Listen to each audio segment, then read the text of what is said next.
Inmediatamente después de mi arresto fui interrogado varias veces, pero se trataba de interrogatorios de identificación que no duraron largo tiempo. La primera vez, el asunto pareció no interesar a nadie en la comisaría. Por el contrario, 8 días después el juez de instrucción me miró con curiosidad, pero me preguntó, para empezar, solamente mi nombre y dirección, mi profesión, la fecha y el lugar de nacimiento. Luego quiso saber si había elegido abogado. Reconocí que no, y simplemente por saber, le pregunté si era absolutamente necesario tener uno. ¿Por qué?, dijo. Le contesté que encontraba el asunto muy simple. Sonrió y dijo, es una opinión. Sin embargo, ahí está la ley. Si no elige usted abogado, nosotros designaremos uno de oficio. Me pareció muy cómodo que la justicia se encargara de esos detalles. Se lo dije. Estuvo de acuerdo y llegó a la conclusión de que la ley estaba bien hecha. Al principio no le tomé en serio. Me recibió en una habitación cubierta de cortinajes. Sobre el escritorio había una sola lámpara que iluminaba el sillón donde me hizo sentar mientras él quedaba en la oscuridad. Había leído una descripción semejante en los libros, y todo me pareció un juego.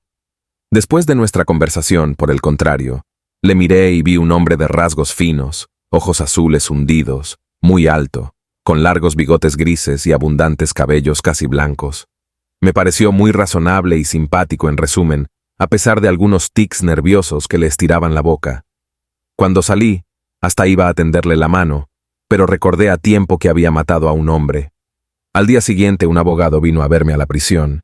Era bajito y grueso, bastante joven, con los cabellos cuidadosamente alisados.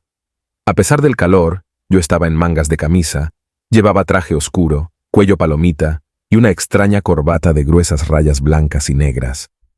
Puso sobre la cama la cartera que llevaba bajo el brazo, se presentó y me dijo que había estudiado el expediente. El asunto era delicado, pero no dudaba del éxito si le tenía confianza. Le agradecí y me dijo, vamos al grano. Se sentó en la cama y me explicó que habían tomado informes sobre mi vida privada.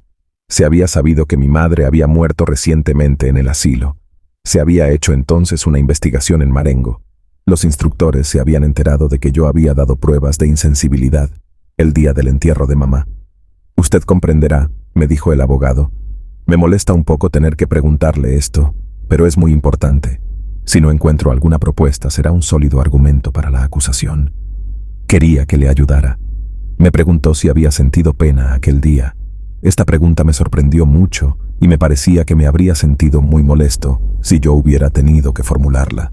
Sin embargo, respondí que había perdido un poco la costumbre de interrogarme y que me era difícil informarle. Sin duda quería mucho a mamá, pero eso no quería decir nada.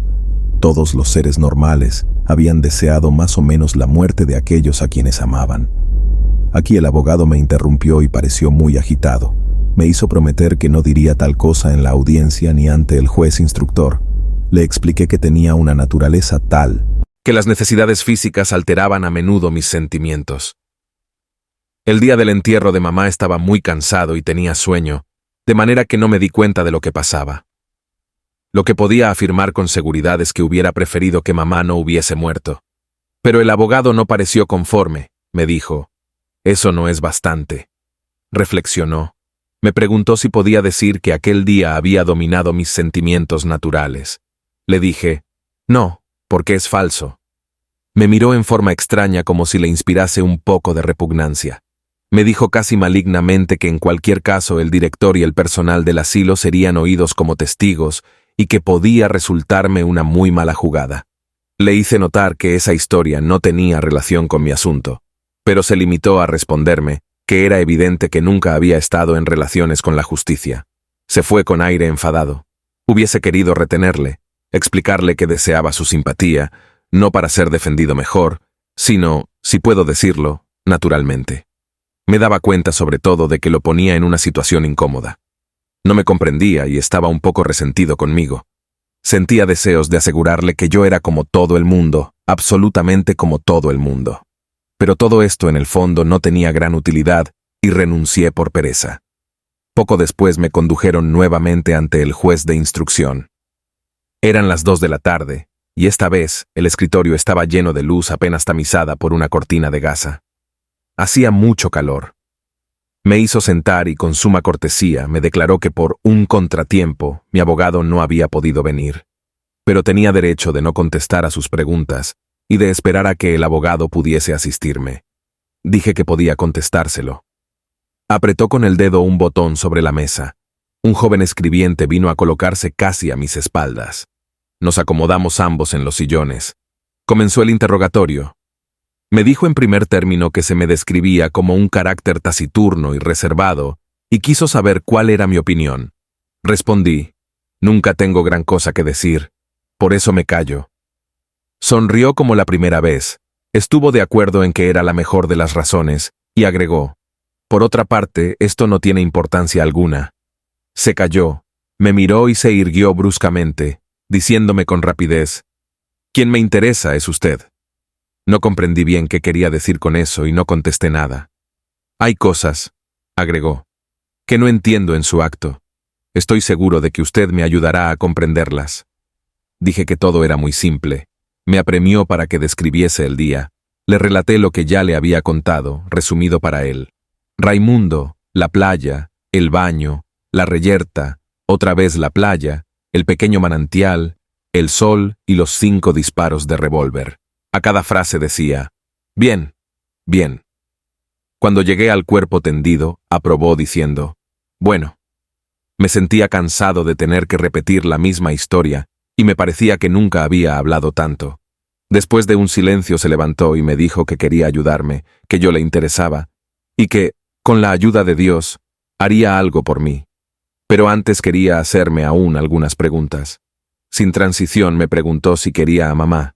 Dije, sí, como todo el mundo.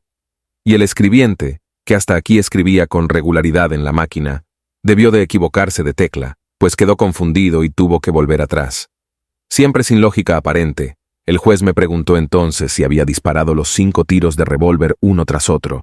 Reflexioné y precisé que había disparado primero una sola vez, y, después de algunos segundos, los otros 4 disparos. ¿Por qué esperó usted entre el primero y el segundo disparo?, dijo entonces.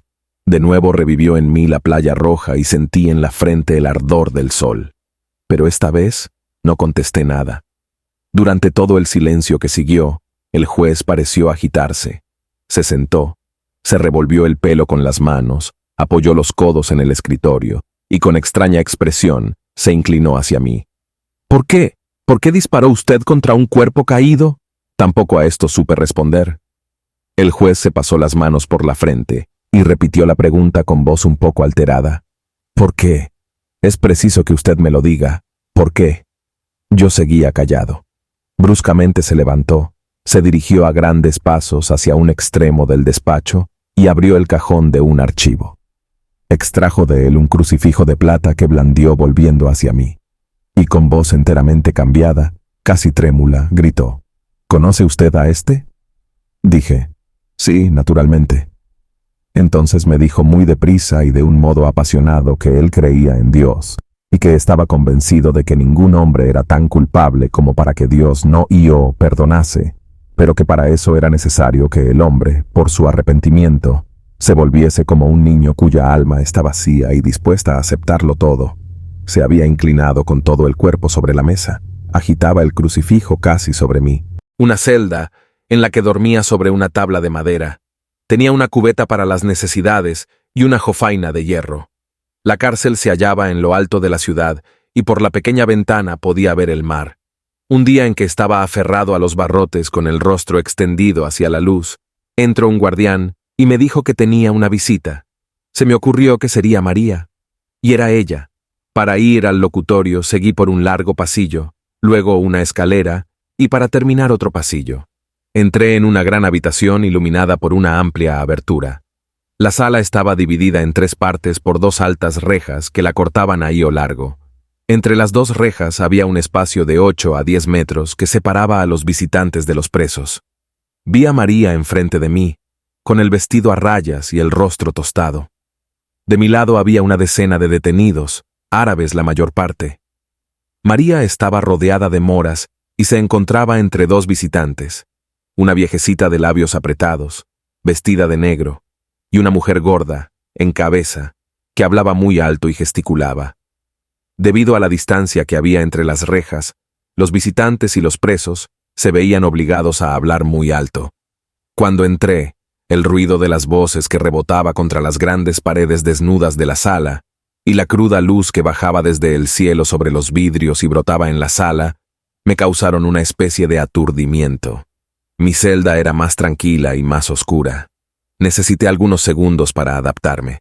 Sin embargo, concluí por ver cada rostro con nitidez, destacado a plena luz. Observé que un guardián estaba sentado en el extremo del pasillo entre las dos rejas. La mayor parte de los presos árabes, así como sus familias, estaban en cuclillas frente a frente, pero no gritaban. A pesar del tumulto, lograban entenderse hablando muy bajo. El murmullo sordo, surgido desde abajo, formaba un bajo continuo a las conversaciones que se entrecruzaban por sobre las cabezas. Observé todo rápidamente y avancé hacia María. Pegada ya a la reja me sonreía con toda el alma. La encontré muy bella, pero no supe decírselo. «¿Qué tal?», me dijo muy alto. «¿Qué tal? Ya lo ves. ¿Estás bien? ¿Tienes todo lo que precisas?» «Sí, todo». Nos callamos y María seguía sonriendo. La mujer gorda aullaba a mi vecino, sin duda el mando, un sujeto alto, rubio, de mirada franca. Era la continuación de una conversación ya comenzada. Juana no quiso tomarlo, gritaba a voz en cuello. «Sí, sí», decía el hombre. «Le dije que al salir volverías a llevártelo, pero no quiso tomarlo». María me gritó por su parte que Raimundo me mandaba saludos. Dije, «Gracias», pero mi voz quedó tapada por el vecino que preguntó si estaba bien. Su mujer rió y dijo que nunca se había sentido mejor. El vecino de la izquierda, un jovenzuelo de manos finas, no decía nada. Noté que estaba frente a la viejecita y que ambos se miraban con intensidad. Pero no tuve tiempo de observarlos más porque María me gritó que era necesario tener esperanzas. Dije, «Sí». Al mismo tiempo la miraba y tenía deseos de oprimirle el hombro por encima del vestido. Tenía deseos de tocar la tela fina, pues no sabía qué otra cosa podía esperar. Pero sin duda era yo que María quería decir porque seguía sonriendo. Yo no veía más que el brillo de sus dientes y los pequeños pliegues de sus ojos. Gritó de nuevo, «Y saldrás, y nos casaremos». Respondí, «¿Lo crees?». Pero lo dije sobre todo por decir algo. Dijo entonces, rápidamente y siempre muy alto que sí, que saldría libre y que volveríamos a bañarnos.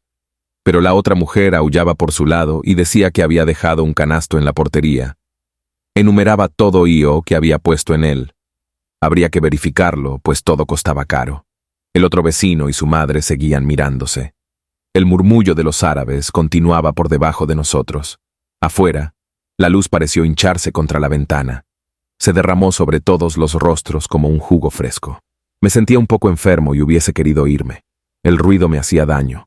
Pero por otro lado, quería aprovechar aún más la presencia de María. No sé cuánto tiempo pasó. María me habló de su trabajo y no cesaba de sonreír. Se cruzaban los murmullos, los gritos y las conversaciones. El único islote de silencio estaba a mi lado, en el muchacho y la anciana que se miraban. Poco a poco los árabes fueron llevados. No bien salió el primero, casi todo el mundo cayó. La viejecita se aproximó a los barrotes y al mismo tiempo, un guardián hizo una señal al hijo. Dijo, «Hasta pronto, mamá», y ella pasó la mano entre dos barrotes para hacerle un saludo lento y prolongado. La viejecita se fue mientras un hombre entraba y ocupaba el lugar, con el sombrero en la mano. Se introdujo a otro preso y hablaron con animación, pero a media voz porque la habitación había vuelto a quedar silenciosa. Vinieron a buscar al vecino de la derecha, y su mujer le dijo sin bajar el tono, como si no hubiese notado que ya no era necesario gritar, «Y cuídate y fíjate en Io qué haces». Luego me llegó el tumo. María hizo ademán de besarme. Me volví antes de salir. Permanecía inmóvil, con el rostro apretado contra la reja. Con la misma sonó risa abierta y crispada. Poco después me escribió, y a partir de ese momento comenzaron las cosas de las que nunca me ha gustado hablar. De todos modos, no se debe exagerar nada, y para mí resultó más fácil que para otros. Al principio de la detención, lo más duro fue que tenía pensamientos de hombre libre, por ejemplo. Sentía deseos de estar en una playa y de bajar hacia el mar. Al imaginar el ruido de las primeras olas bajo las plantas de los pies, La entrada del cuerpo en el agua y el alivio que encontraba, sentía de golpe cuánto se habían estrechado los muros de la prisión. Pero esto duró algunos meses. Después, no tuve sino pensamientos de presidiario. Esperaba el paseo cotidiano que daba por el patio o la visita del abogado. Disponía muy bien el resto del tiempo. Pensé a menudo entonces que si me hubiesen hecho vivir en el tronco de un árbol seco sin otra ocupación que la de mirar la flor del cielo sobre la cabeza, me habría acostumbrado poco a poco. Hubiese esperado el paso de los pájaros y el encuentro de las nubes como esperaba aquí las curiosas corbatas de mi abogado y como, en otro mundo, esperaba pacientemente el sábado para estrechar el cuerpo de María. Después de todo, pensándolo bien, no estaba en un árbol seco. Había otros más desgraciados que yo. Por otra parte, mamá tenía la idea, y la repetía a menudo, de que uno acaba por acostumbrarse a todo. En cuanto a lo demás, en general no iba tan lelos. Los primeros meses fueron duros, pero precisamente el esfuerzo que debía hacer ayudaba a pasarlos. Por ejemplo, estaba atormentado por el deseo de una mujer. Era natural, yo era joven. No pensaba nunca en María particularmente, pero pensaba de tal manera en una mujer, en las mujeres, en todas las que había conocido, en todas las circunstancias en las que las había amado, que la celda se llenaba con todos sus rostros y se poblaba con mis deseos. En cierto sentido, esto me desequilibraba, pero en otro, mataba el tiempo. Había concluido por ganar la simpatía del guardián jefe que acompañaba al mozo de la cocina a la hora de las comidas. Él fue quien primero me habló de mujeres. Me dijo que era la primera cosa de la que se quejaban los otros. Le dije que yo era como ellos y que encontraba injusto este tratamiento. Pero, dijo, precisamente para eso los ponen a ustedes en la cárcel. ¿Cómo? ¿Para eso? Pues sí, la libertad es eso. Se les priva de la libertad. Nunca había pensado en ello. Asentí. Es verdad, le dije. Si no, ¿dónde estaría el hóstigo? Sí, usted comprende las cosas. Los demás no, pero concluyen por satisfacerse por sí mismos. El guardián se marchó enseguida. Entre el jergón y la tabla de la cama había encontrado, en efecto, casi pegado al género, un viejo trozo de periódico, amarillento y transparente. Relataba un hecho policial cuyo comienzo faltaba, pero que había debido ocurrir en Checoslovaquia. Un hombre había partido de un pueblo checo para hacer fortuna. Al cabo de 25 años había regresado rico, con su mujer y un hijo. La madre y una hermana dirigían un hotel en el pueblo natal. Para sorprenderlas, había dejado a la mujer y al hilo en otro establecimiento y había ido a casa de la madre, que no le había reconocido cuando entró. Por broma, se le ocurrió tomar una habitación. Había mostrado el dinero. Durante la noche, la madre y la hermana le habían asesinado a martillazos para robarle y habían arrojado el cuerpo al río. Por la mañana había venido la mujer y, sin saberlo, había revelado la identidad del viajero. La madre se había ahorcado, la hermana se había arrojado a un pozo. Debo de haber leído esta historia miles de veces. Por un lado, era inverosímil, por otro, era natural. De todos modos, me parecía que el viajero lo había merecido en parte y que nunca se debe jugar. Así pasó el tiempo, con las horas de sueño, los recuerdos, la lectura del hecho policial y la alteración de la luz y de la sombra. Había leído que en la cárcel se concluía por perder la noción del tiempo, pero no tenía mucho sentido para mí.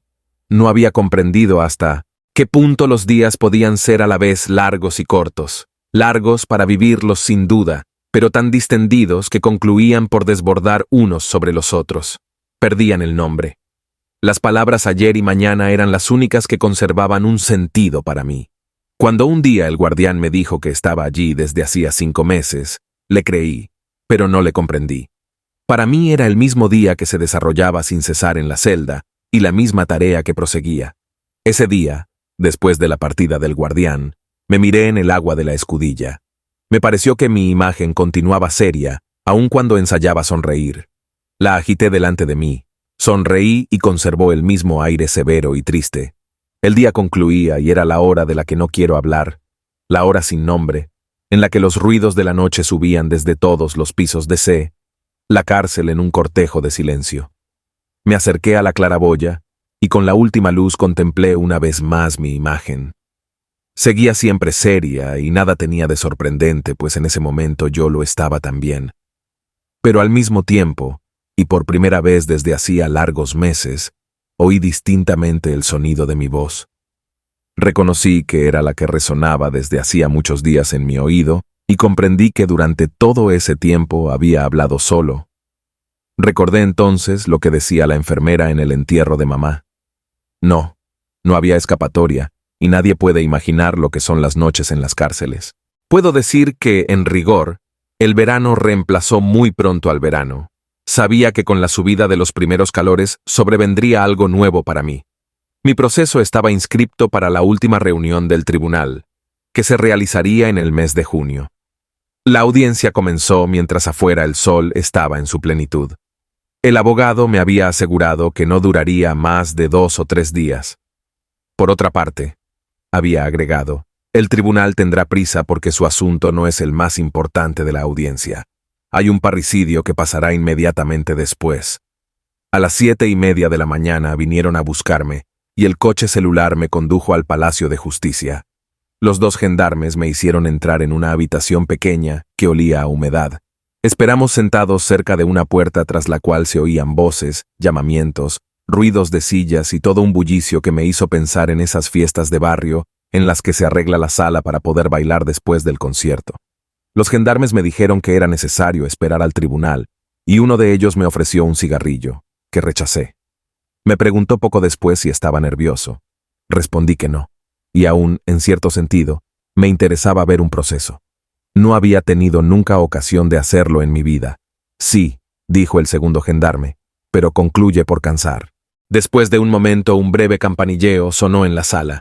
Me quitaron entonces las esposas, abrieron la puerta y me hicieron entrar al lugar de los acusados. La sala estaba llena de bote en bote. A pesar de las cortinas, el sol se filtraba por algunas partes y el aire estaba sofocante. Habían dejado los vidrios cerrados. Me senté y los gendarmes me rodearon. En ese momento vi una fila de rostros delante de mí. Todos me miraban. Comprendí que eran los jurados, pero no puedo decir en qué se diferenciaban unos de otros. Solo tuve una impresión. Estaba delante de una banqueta de tranvía y todos los viajeros anónimos espiaban al recién llegado para notar lo que tenía de ridículo. Sé perfectamente que era una idea tonta, pues allí no buscaban el ridículo, sino el crimen.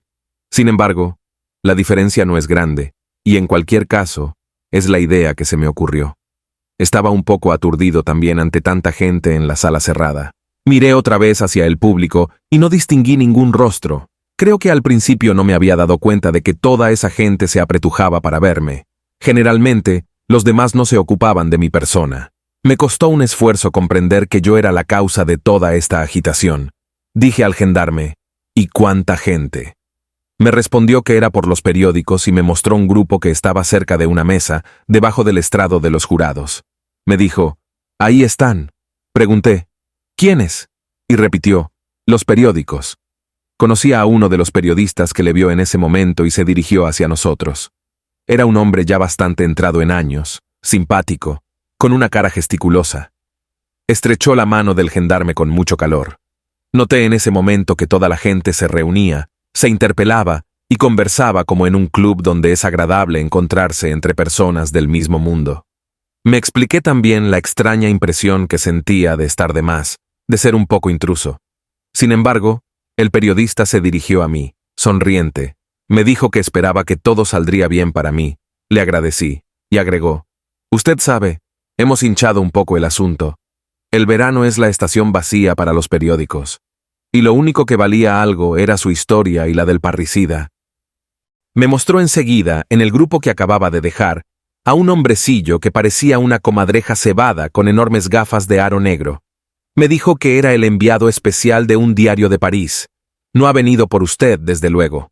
Pero como está encargado de informar acerca del proceso del parricida, se le ha pedido que telegrafíe sobre su asunto al mismo tiempo. Ahí, otra vez, estuve a punto de agradecerle. Pero pensé que sería ridículo. Me hizo un breve ademán cordial con la mano y nos dejó. Esperamos aún algunos minutos. Llegó el abogado, de toga, rodeado de muchos otros colegas. Fue hacia los periodistas y dio algunos apretones de mano. Bromearon, rieron y parecían sentirse muy a su gusto, hasta el momento en que el campanilleo sonó en la sala. Todos volvieron a sus lugares. El abogado vino hacia mí, Me estrechó la mano y me aconsejó que contestara brevemente a las preguntas que se me formularan, que no tomara la iniciativa y que confiara en él para todo lo demás.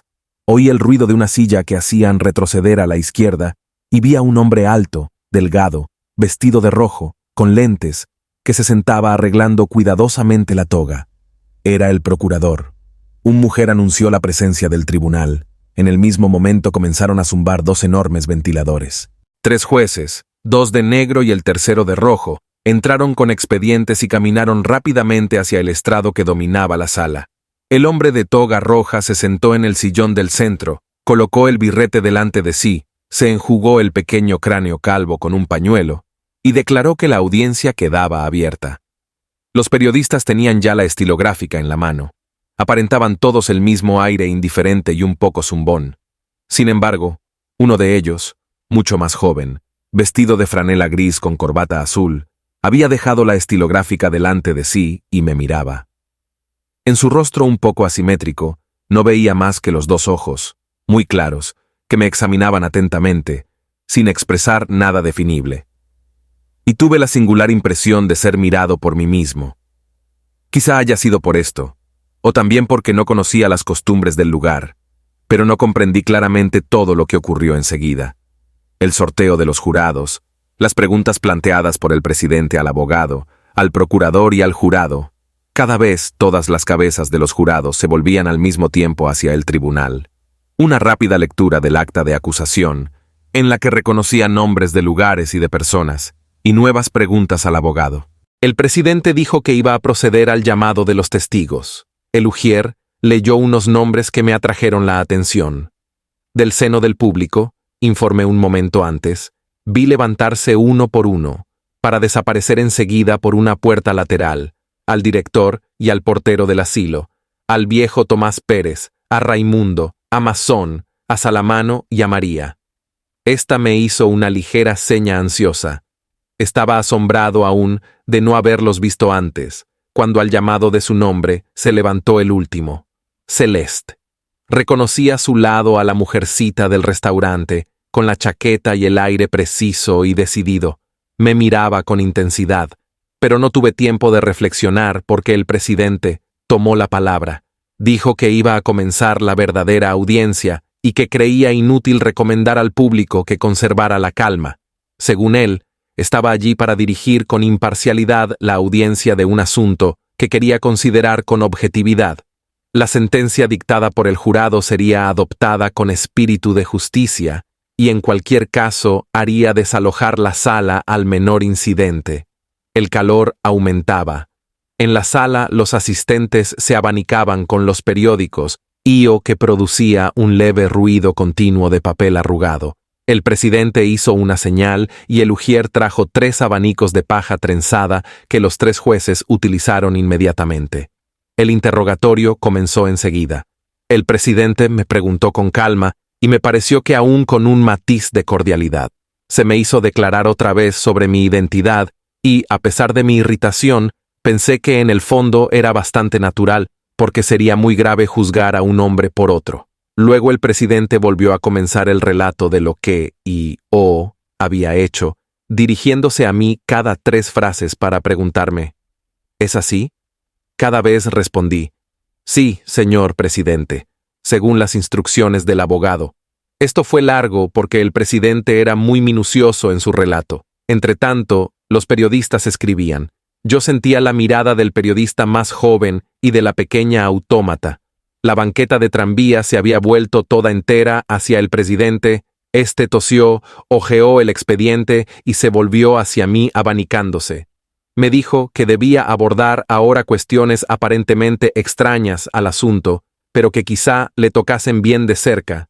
Comprendí que iba a hablarme otra vez de mamá y sentí al mismo tiempo cuánto me aburría. Me preguntó por qué había metido a mamá en el asilo. Contesté que porque carecía de dinero para hacerla atender y cuidar. Me preguntó si me había costado personalmente, y contesté que ni mamá ni yo esperábamos nada el uno del otro, ni de nadie por otra parte, y que ambos nos habíamos acostumbrado a nuestras nuevas vidas. El presidente dijo entonces que no quería insistir sobre este punto, y preguntó al procurador si no tenía otra pregunta que formularme. El procurador estaba medio vuelto de espaldas hacia mí, y sin mirarme declaró que, con la autorización del presidente, querría saber si yo había vuelto al manantial con la intención de matar al árabe. No, dije. Entonces, ¿por qué estaba armado y por qué volver a ese lugar precisamente? Dije que era el azar, y el procurador señaló con acento cruel. Nada más por el momento. Todo fue enseguida un poco confuso, por lo menos para mí, pero después de algunos conciliábulos, el presidente declaró que la audiencia quedaba levantada y transferida hasta la tarde para recibir la declaración de los testigos. No tuve tiempo de reflexionar. Se me llevó, se me hizo subir al coche celular y se me condujo a la cárcel, donde comí. Al cabo de muy poco tiempo, exactamente el necesario para darme cuenta de que estaba cansado, volvieron a buscarme. Todo comenzó de nuevo y me encontré en la misma sala, delante de los mismos rostros. Solo que el calor era mucho más intenso y, como por milagro, cada uno de los jurados, el procurador, el abogado y algunos periodistas estaban también provistos de abanicos de para. El periodista joven y la mujercita estaban siempre allí, pero no se abanicaban y seguían mirándome sin decir nada. Me enjugué el sudor que me cubría el rostro y recobré un poco la conciencia del lugar y de mí mismo solo cuando oí llamar al director del asilo. Le preguntaron si mamá se quejaba de mí y dijo que sí, pero que sus pensionistas tenían un poco la manía de quejarse de los parientes. El presidente le hizo precisar si ella me reprochaba el haberla metido en el asilo, y el director dijo otra vez que sí. Pero esta vez no agregó nada. A otra pregunta contestó que había quedado sorprendido de mi calma el día del entierro. Le preguntaron qué entendía por calma. El director miró entonces la punta de sus zapatos y dijo que yo no había querido ver a mamá, que no había llorado ni una sola vez y que después del entierro había partido enseguida, sin recogerme ante su tumba. Otra cosa le había sorprendido. Un empleado de pompas fúnebres le había dicho que yo no sabía la edad de mamá. Hubo un momento de silencio, y el presidente le preguntó si estaba seguro que era de mí de quien había hablado. Como el director no comprendía la pregunta, le dijo: «Así lo dispone la ley». Luego el presidente preguntó al abogado general si quería interrogar al testigo, y el procurador gritó: «Y oh no, es suficiente», con tal ostentación y tal mirada triunfante hacia mi lado, que por primera vez desde hacía muchos años, tuve un estúpido deseo de llorar, porque sentí cuánto me detestaba toda esa gente. Después de haber preguntado al jurado y al abogado si tenían preguntas que formular, el presidente oyó al portero. Para él, como para todos los demás, se repitió el mismo ceremonial. Cuando llegó, el portero me miró y apartó la vista. Respondió a las preguntas que se le formularon. Dijo que yo no había querido ver a mamá, que había fumado, que había dormido y tomado café con leche. Sentí entonces que algo agitaba a toda la sala y por primera vez comprendí que era culpable. Hicieron repetir al portero la historia del café con leche y la del cigarrillo. El abogado general me miró con brillo irónico en los ojos. En ese momento, el abogado preguntó al portero si no había fumado conmigo, pero el procurador se opuso violentamente a esta pregunta. ¿Quién es aquí el criminal? ¿Y cuáles son los métodos que consisten en manchar a los testigos de la acusación para desvirtuar testimonios que no por eso resultan menos aplastantes? Pese a todo, el presidente ordenó al portero que respondiese a la pregunta. El viejo dijo con aire cohibido: «Sé perfectamente que hice mal, pero no me atreví a rehusar el cigarrillo que el señor me ofreció». En último lugar, me preguntaron si no tenía nada que agregar. «Nada», respondí, «solamente que el testigo tiene razón. Es verdad que le ofrecí un cigarrillo». El portero me miró entonces con un poco de asombro y una especie de gratitud. Vaciló. Luego dijo que era él quien me había ofrecido el café con leche. El abogado triunfó ruidosamente y declaró que los jurados apreciarían. Pero el procurador atronó sobre nuestras cabezas y dijo: «Sí, los señores jurados apreciarán y llegarán a la conclusión de que un extraño podía proponer tomar café, pero que un hijo debía rechazarlo delante del cuerpo de la que le había dado la vida». El portero volvió a su asiento. Cuando llegó el turno a Tomás Pérez, un ujier tuvo que sostenerlo hasta la barra. Pérez dijo que había conocido principalmente a mi madre y que no me había visto más que una vez, el día del entierro. Le preguntaron qué había hecho yo ese día, y respondió: «Ustedes comprenderán, me sentía demasiado apenado, de manera que nada vi. La pena me impedía ver, porque era para mí una pena muy grande, y hasta me desmayé, de manera que no pude ver al señor». El abogado general le preguntó si por lo menos me había visto llorar. Pérez respondió que no. El procurador dijo entonces, a su vez: «Los señores jurados apreciarán». Pero el abogado se había enfadado. Preguntó a Pérez en un tono que me pareció exagerado si había visto que yo no hubiera llorado. Pérez dijo: «No». El público rió. Y el abogado, recogiendo una de las mangas, dijo con tono perentorio: «Y he aquí la imagen de este proceso, y todo es cierto, y nada es cierto». El procurador tenía el rostro impenetrable, y clavaba la punta del lápiz en los rótulos de los expedientes. Después de 5 minutos de suspensión, durante los cuales el abogado me dijo que todo iba bien, se oyó que la defensa citaba a Celeste. La defensa era yo. Celeste echaba miradas hacia mi lado de cuando en cuando y daba vueltas a un panamá entre las manos. Llevaba el traje nuevo que se ponía para ir conmigo algunos domingos a las carreras de caballos, pero creo que no había podido ponerse el cuello porque llevaba solamente un botón de cobre pan mantener cerrada la camisa. Le preguntaron si yo era cliente suyo y dijo: «Sí, pero también era un amigo», lo que pensaba de mí, y respondió que yo era un hombre, que entendía por eso, y declaró que todo el mundo sabía lo que eso quería decir. Si había notado que era reservado, y se limitó a reconocer que yo no hablaba para decir nada. El abogado general le preguntó si yo pagaba regularmente la pensión. Celeste se rió y declaró: «Esos eran detalles entre nosotros». Le preguntaron otra vez qué pensaba de mi crimen. Apoyó entonces las manos en la barra y se veía que había preparado alguna respuesta. Dijo: «Para mí es una desgracia. Todo el mundo sabe lo que es una desgracia. Lo deja a uno sin defensa. Y bien, para mí es una desgracia». Iba a continuar, pero el presidente le dijo que estaba bien y que se le agradecía. Entonces Celeste quedó un poco perplejo, pero declaró que quería decir algo más. Se le pidió que fuese breve. Repitió aún que era una desgracia, y el presidente dijo: «Sí, de acuerdo, pero estamos aquí para juzgar desgracias de este género. Muchas gracias». Como si hubiese llegado al colmo de su sabiduría y de su buena voluntad, Celeste se volvió entonces hacia mí. Me pareció que le brillaban los ojos y le temblaban los labios. Parecía preguntarme qué más podía hacer. Yo no dije nada, no hice gesto alguno, pero es la primera vez en mi vida que sentí deseos de besar a un hombre. El presidente le ordenó otra vez que abandonara la barra. Celeste fue a sentarse en el escaño. Durante todo el resto de la audiencia quedó allí, un poco inclinado hacia adelante, con los codos en las rodillas, el panamá sobre las manos, oyendo todo, io que se decía. María entró. Se había puesto sombrero, y todavía estaba hermosa.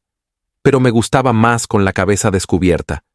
Desde el lugar en que estaba adivinaba el ligero peso de sus senos y reconocía el labio inferior siempre un poco abultado. Parecía muy nerviosa.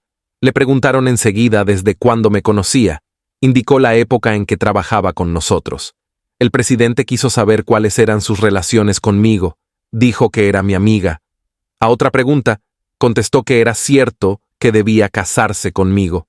El procurador, que hojeaba un expediente, le preguntó con tono brusco cuándo comenzó nuestra unión.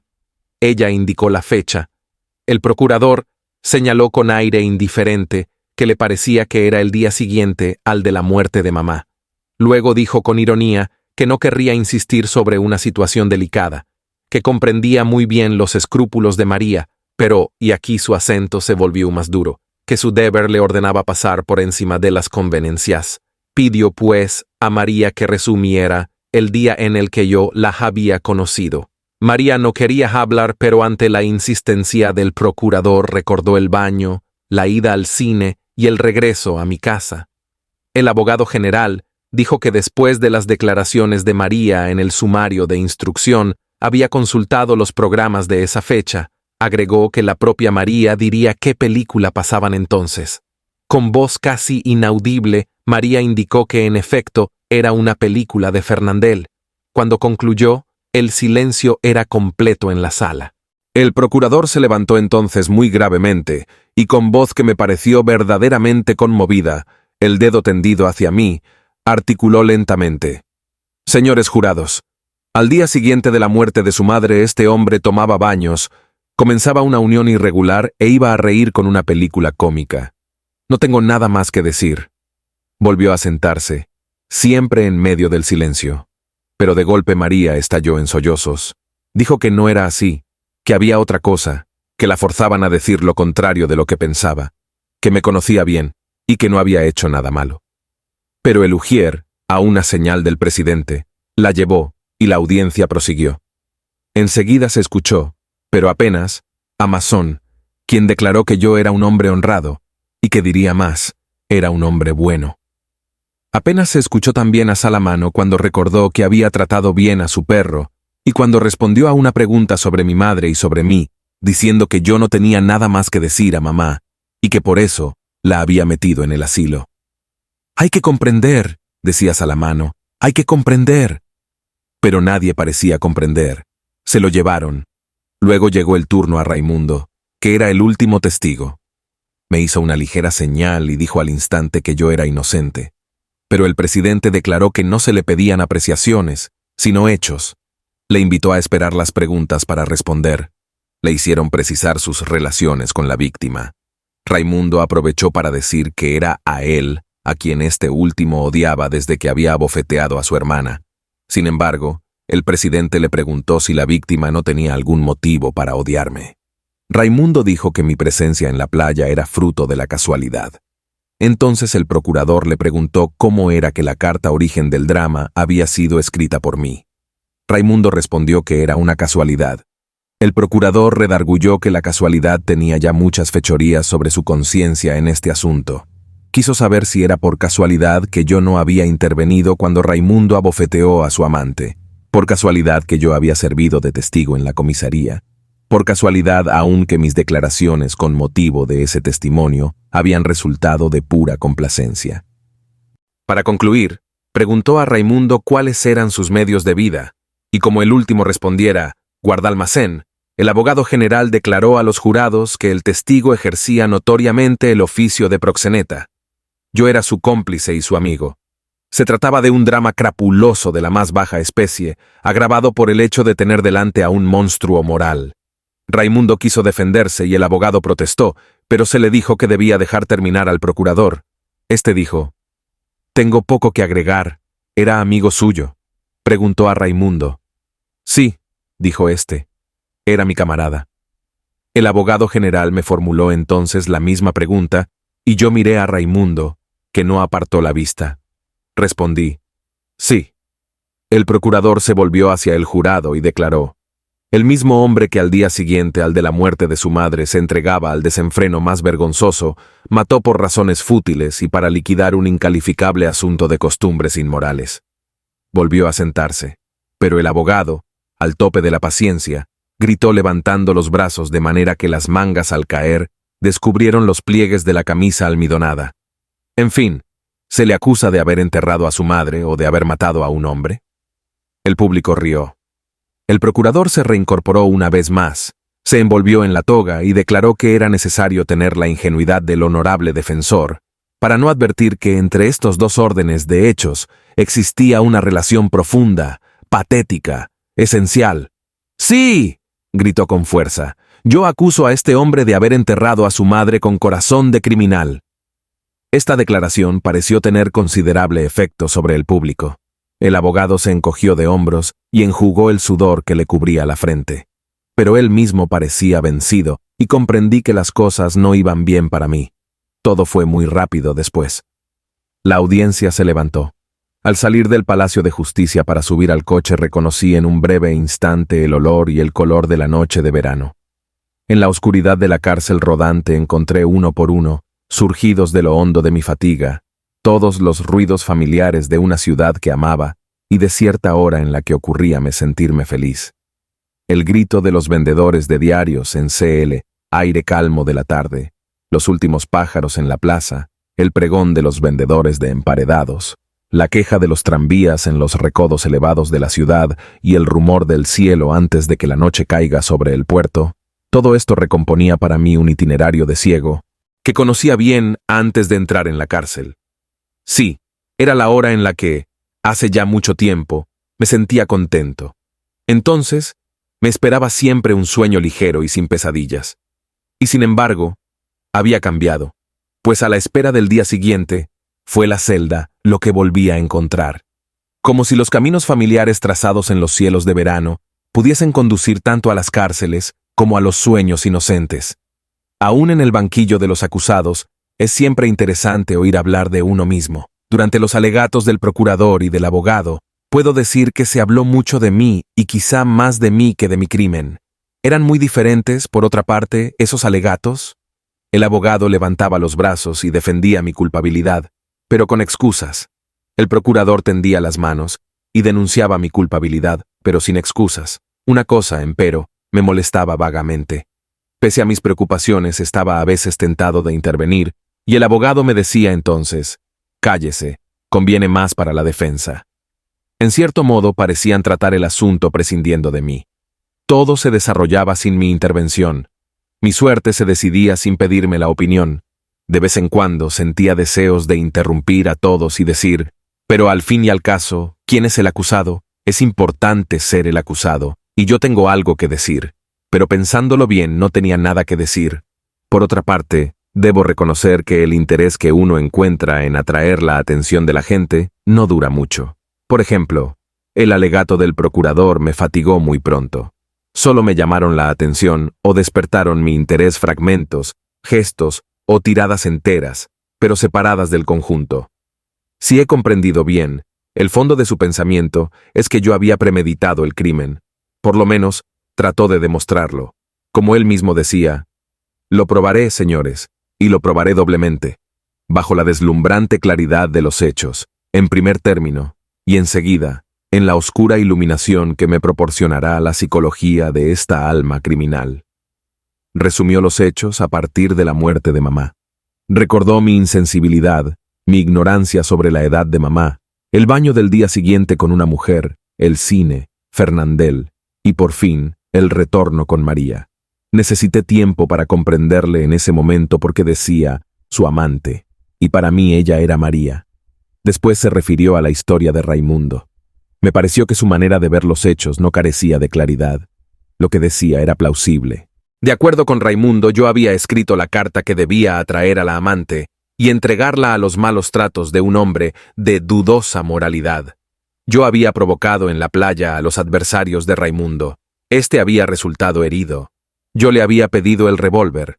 Había vuelto solo para utilizarlo. Había abatido al árabe, tal como lo tenía proyectado. Había disparado una vez. Había esperado.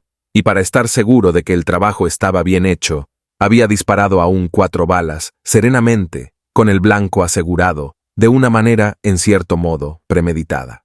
«Y bien, señores», dijo el abogado general, «acabo de reconstruir delante de ustedes el hilo de acontecimientos que condujo a este hombre a matar con pleno conocimiento de causa.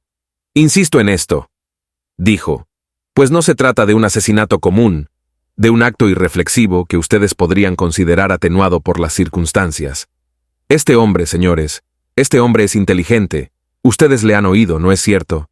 Sabe contestar. Conoce el valor de las palabras. Y no es posible decir que ha actuado sin darse cuenta de lo que hacía. Yo escuchaba y oía que se me juzgaba inteligente, pero no comprendía bien cómo las cualidades de un hombre común podían convertirse en cargos aplastantes contra un culpable. Por lo menos, era esto lo que me chocaba, y no escuché más al procurador hasta el momento en que le oí decir: ¿acaso ha demostrado por lo menos arrepentimiento? Jamás, señores. Ni una sola vez en el curso de la instrucción. Este hombre ha parecido conmovido por su abominable crimen. En ese momento se volvió hacia mí, me señaló con el dedo, y continuó abrumándome sin que pudiera comprender bien por qué. Sin duda no podía dejar de reconocer que tenía razón. No lamentaba mucho mi acto, pero tanto encarnizamiento me asombraba. Hubiese querido tratar de explicarle cordialmente, casi con cariño, que nunca había podido sentir verdadero pesar por cosa alguna. Estaba absorbido siempre por lo que iba a suceder, por hoy o por mañana. Pero, naturalmente, en el estado en que se me había puesto, no podía hablar a nadie en este tono. No tenía derecho de mostrarme afectuoso, ni de tener buena voluntad, y traté de escuchar otra vez porque el procurador se puso a hablar de mi alma. Decía que se había asereado a ella y que no había encontrado nada, señores jurados. Decía que, en realidad, yo no tenía alma en absoluto, y que no me era accesible ni lo humano, ni uno solo de los principios morales que custodian el corazón de los hombres. Sin duda, agregó, no podríamos reprochárselo. No podemos quejarnos de que le falte aquello que no es capaz de adquirir. Pero cuando se trata de este tribunal, la virtud enteramente negativa de la tolerancia debe convertirse en la menos fácil pero más elevada de la justicia, sobre todo cuando el vacío de un corazón, tal como se descubre en este hombre, se transforma en un abismo en el que la sociedad puede sucumbir. Habló entonces de mi actitud para con mamá, repitió lo que había dicho en las audiencias anteriores, pero estuvo mucho más largo que cuando hablaba del crimen, tan largo que finalmente no sentí más que el calor de la mañana, por lo menos hasta el momento en que el abogado general se detuvo y después de un momento de silencio, volvió a comenzar con voz muy baja y muy penetrante. Este mismo tribunal, señores, va a juzgar mañana el más abominable de los crímenes, la muerte de un padre. Según él, la imaginación retrocedía ante este atroz atentado. Osaba esperar que la justicia de los hombres castigaría sin debilidad. Pero no temía decirlo, el horror que le inspiraba este crimen cedía casi frente al que sentía delante de mi insensibilidad. Siempre según él, un hombre que mataba moralmente a su madre, se sustraía de la sociedad de los hombres por el mismo título que el que levantaba la mano asesina sobre el autor de sus días. En todos los casos, el primero preparaba los actos del segundo, y en cierto modo, los anunciaba y los legitimaba.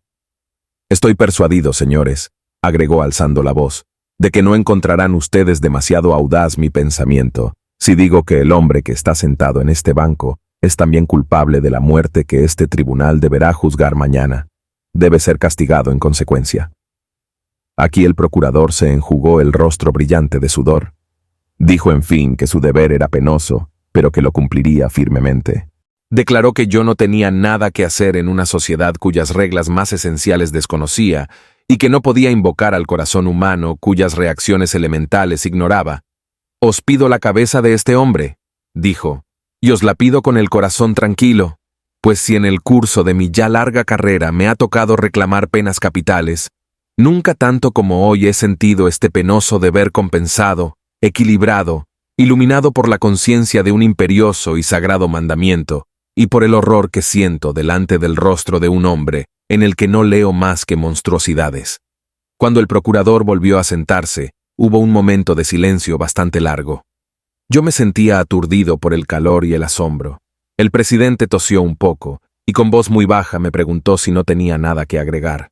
Me levanté, y como tenía deseos de hablar, dije, un poco al azar por otra parte, que no había tenido intención de matar al árabe.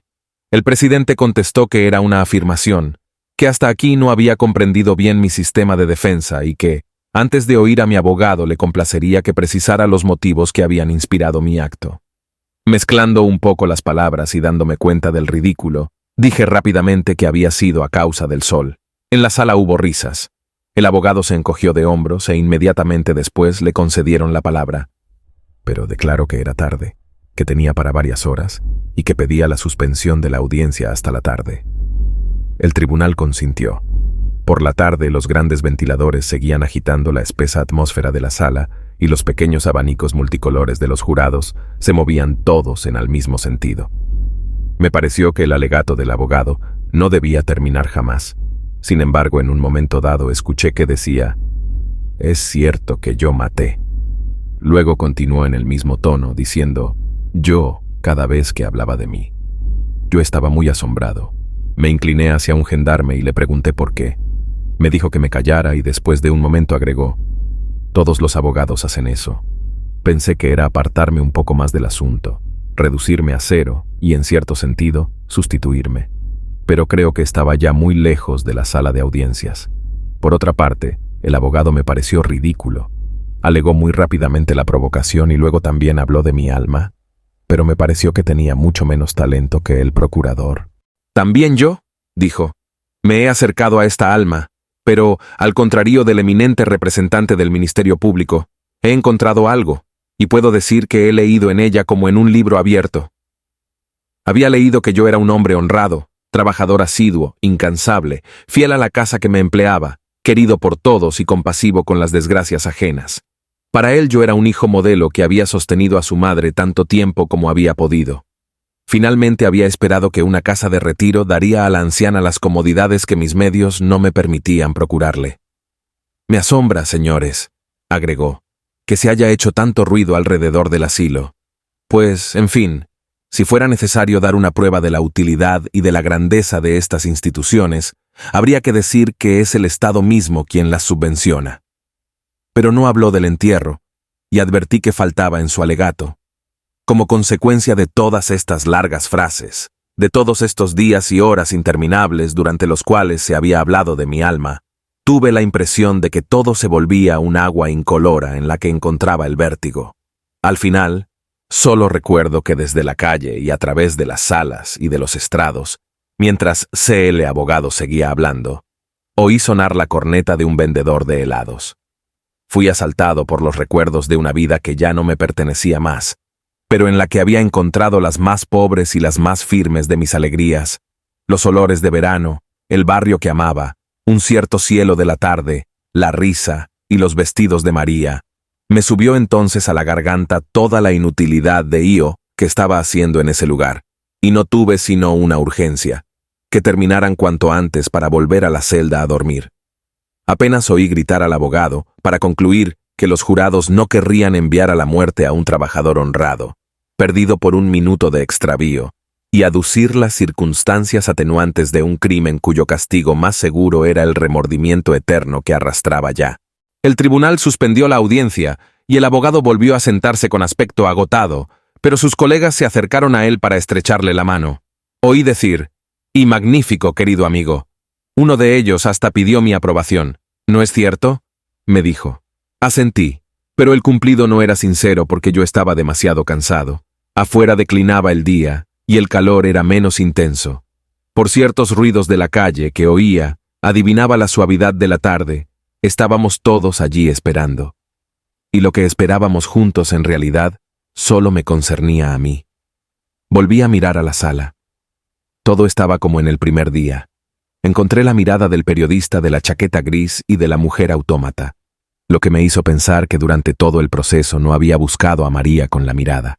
No la había olvidado, pero tenía demasiado que hacer. La vi entre Celeste y Raimundo. Me hizo un pequeño ademán como si dijera, «y por fin», y vi sonreír su rostro un poco ansioso. Pero sentía cerrado el corazón y ni siquiera pude responder a su sonrisa.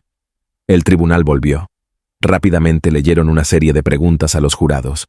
Oí culpable de muerte, probó evasion, circunstancias atenuantes. Los jurados salieron y se me llevó a la pequeña habitación en la que ya había esperado.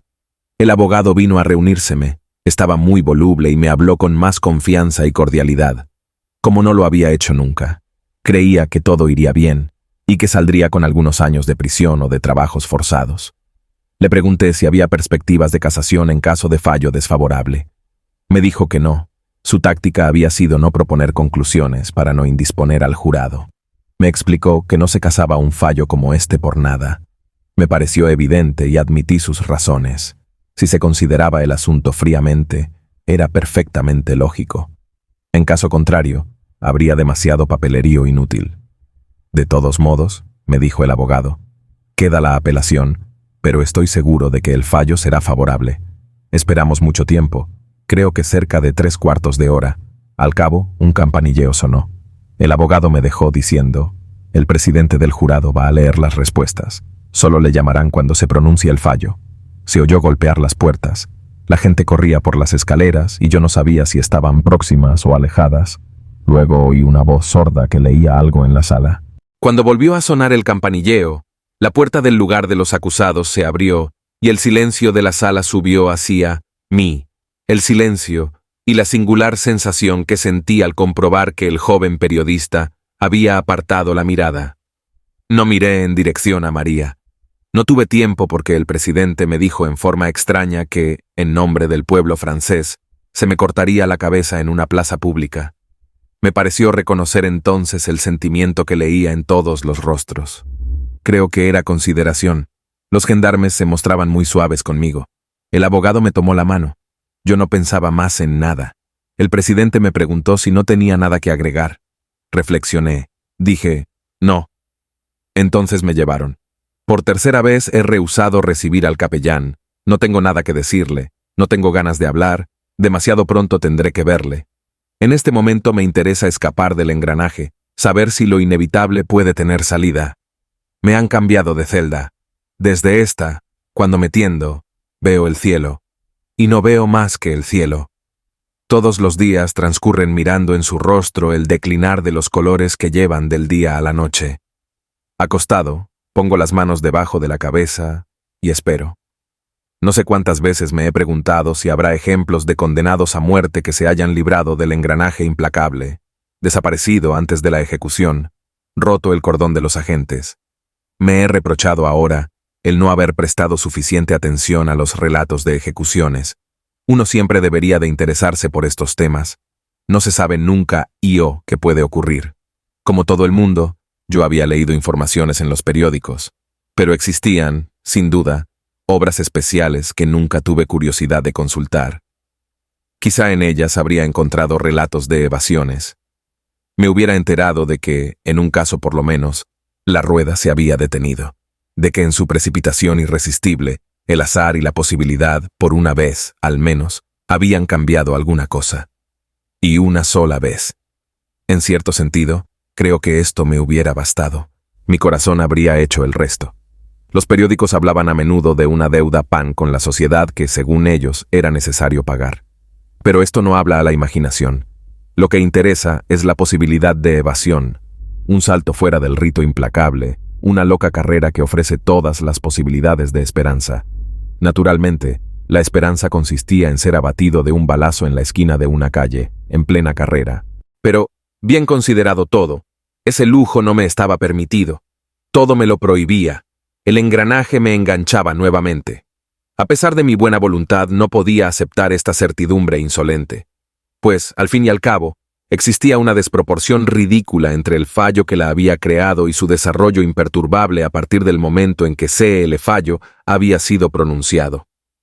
El hecho de haber sido leída la sentencia a las 20 en lugar de a las 17, el hecho de que hubiera podido ser otra, de que había sido dictada por hombres que cambian la ropa interior, de que había sido dada en nombre de una noción tan imprecisa como la del pueblo francés, o alemán o chino, me parecía que todo quitaba mucha seriedad a la decisión. Empero, me veía obligado a reconocer que, a partir del momento en que había sido dictada, sus efectos se volvían tan reales y tan serios como la presencia del muro contra el que aplastaba mi cuerpo en toda su extensión. Recordé en esos momentos una historia que mamá me contaba a propósito de mi padre. Yo no le había conocido. Todo lo que había de concreto sobre este hombre era quizá que me decía mamá. Había ido a ver ejecutar a un asesino. Se sentía enfermo con la simple perspectiva de ir. Fue, sin embargo, y al regreso había estado vomitando parte de la mañana. Mi padre me producía un poco de repugnancia, entonces ahora comprendo que era tan natural.